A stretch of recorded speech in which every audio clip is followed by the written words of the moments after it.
Okay, let's go. Let's get into it. The Clarity Act, aka the Market Structure Bill, might be dead on arrival if crypto institutions and banks continue to fight over whether crypto platforms can offer stablecoin yield. Bank of America CEO Brian Moynihan has warned that stablecoin interest could put up to $6 trillion of bank deposits at risk, and that's roughly 1/3 of the US commercial bank deposits. And they're concerned it may threaten the American economy. Among the things that have challenged us in these last months is concern by community banks and big banks that the stablecoin bill, the Genius Act, and market structure could cause a bleeding of deposits from small banks. What's your reaction to that concern? Look, I've been a champion of these small banks, and deposit volatility is very undesirable because it is the stability of those deposits that allows them to lend into their communities, ag, small business, real estate, and we will continue to work to make sure that there is no deposit volatility associated with this. So now you've got two camps inside the crypto sphere that are also fighting. One camp says stand your ground on yields, don't give in to the big banks, while the other camp is saying market structure is bigger than stablecoin yield and we may need to compromise. But what if there's a way that both sides get what they want?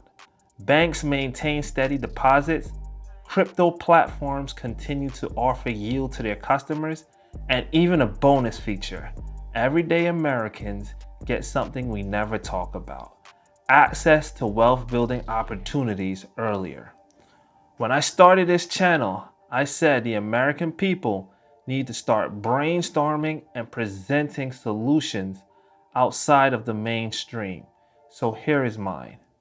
The first piece of this proposal was inspired by what many people call the failed experiment. That was the ICO era of 2016-2017. Yes, there were scams. Yes, there were rug pulls. And yes, a lot of money was mismanaged. But we can't ignore the other thing that came out of this era.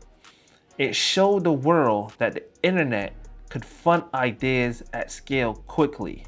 This was rapid capital formation.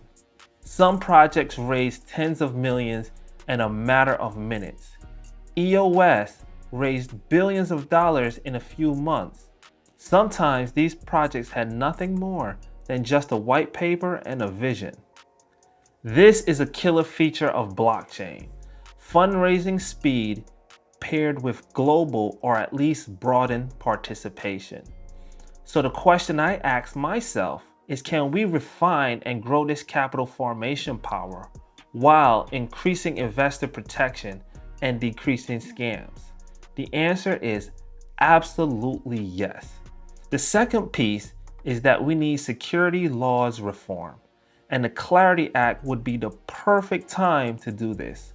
For years, crypto has fought to be treated as a commodity under the CFTC rather than as a security under the SEC, and I get why. Lots of projects don't want to be accused of selling unregistered securities to non-accredited investors. But here's my take. We should have been fighting a second battle all along: the accredited investor gatekeeping. The accredited and non-accredited designations need to be eliminated in a new investment channel for the purpose of participation in private offerings. Private offerings should be open to all investors. And lots of smart people before me, including SEC officials and commissioners, have agreed in the past that this could be and should be eliminated because it creates unfair advantages in America. And the biggest wealth opportunities often happen before the public gets access, and you wonder why the wealth gap in America keeps getting wider. It's by design, y'all. And yes, we've seen improvements over time through things like Reg A Plus and Reg CF expanding retail participation in certain offerings, But those pathways can still be expensive, complex, and limited. My take is simple. If we want innovation and a strong middle class, we need to expand ownership opportunities, not just trading opportunities. Now, I could already hear the pushback. What about consumer protection? I'm absolutely in favor of protecting people from fraud, deception, and hidden conflicts. But protecting people from risk, that's not the American way. That's not how we do things. A regular person can blow their entire life savings in Las Vegas. They don't need to be an accredited investor to do that. They can buy endless lottery tickets. A non-accredited investor can participate in online sports betting. They can even lose everything, trading registered securities instruments like options. So when the system says you can take infinite risk as long as it's in the wrong direction, but you can't invest early in real ventures because it's too dangerous, I'm not buying that explanation. I think a lot of consumer protection arguments are actually access protection arguments, so the wealthy aren't diluted. Follow the money and you will see why the incentives are what they are. So here's my proposal. And some of the things I say might not sit well with hardcore crypto proponents. If you want large scale, real economy fundraising that includes the public, you need strong controls at the fundraising point. Not KYC everywhere, not surveillance on every transaction, but when money is pooled from the public for an offering, you need a clean and enforceable structure. And banks, even with their flaws, already have infrastructure for compliance, custody, reporting, and auditing. So the workflow would look like this. Step 1, open private offerings to everyone. End the accredited versus non-accredited divide for participation, or at least dramatically reduce how much it blocks access. The idea that wealth equals sophistication has been criticized for years. 2, create an investment channel that if you're raising from the general public, you must partner with a regulated custodian and escrow agent, aka a bank. Investor funds go into a controlled structure that isn't fully accessible without some type of prior authorization. 3, investors' funds are segregated and held one-to-one in cash or cash equivalents. For example, short-term T-bills or similar instruments, and they are not commingled with traditional bank deposits used for fractional reserve lending. That matters because it changes the trust profile. Investors know the money is there and that the issuers can't run off with the bag, aka a rug pull. And the money is protected even if something happens to the bank and there's a bank run. 4, privacy preserving KYC. Investors can KYC once and receive a compliant credential certificate, potentially through privacy preserving tech like zero knowledge proofs, so that you can prove eligibility to participate in future offerings without having to hand your entire identity over to every banking platform.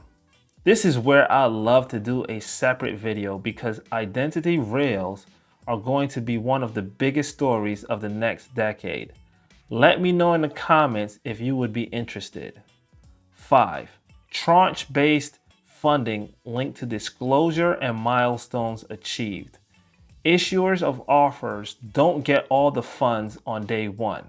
They get an initial tranche, let's say 10 to 15%, and further releases require milestone updates and approvals from investors.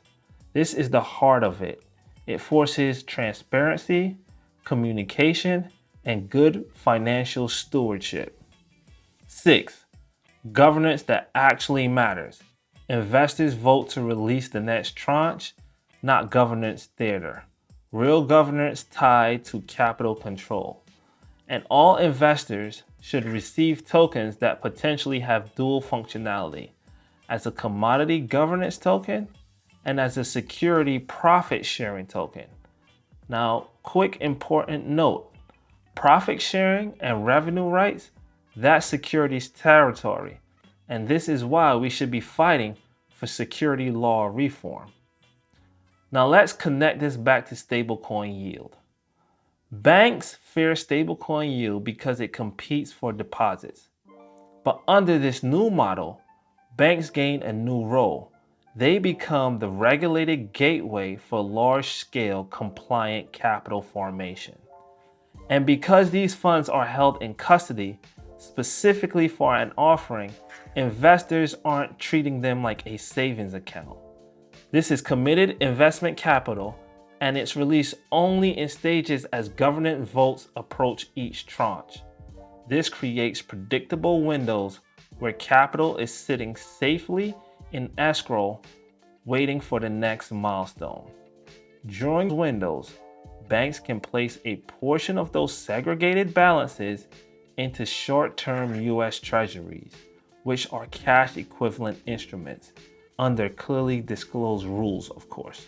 The yield on those treasuries become the bank's compensation for operating the compliance and custody rails, identity verification, anti-fraud controls, reporting, and controlled disbursement. So banks don't have to block stablecoin rewards to protect their business model. Instead, they gain a new line of business that is transparent and aligns bank incentives with safer capital formation. That means new fee income, new custody flows, new relevance in a tokenized economy. Here's my bigger point. If we want a stronger middle class, we need rails that let Americans own more of the upside, not just rent it through wages and late stage investments. This type of high quality equity crowdfunding with real compliance and real controls could benefit startups, but also local businesses, infrastructure, and creative projects willing to trade investment capital for equity. It keeps crypto companies innovating, banks stay relevant and earn fees for real services, retail investors get access earlier with guardrails that focus on stopping fraud, not blocking opportunity. If you want a part 2, where I map out what a security token and investors' rights framework could look like, plus a practical design for a privacy-preserving KYC wallet, drop a comment that says part 2. All right, that's my proposal. If you agree, share this video. It might catch the attention of the right person. Also, tell me where you agree, where you disagree, and what I might have missed. Thank you. Have a good day.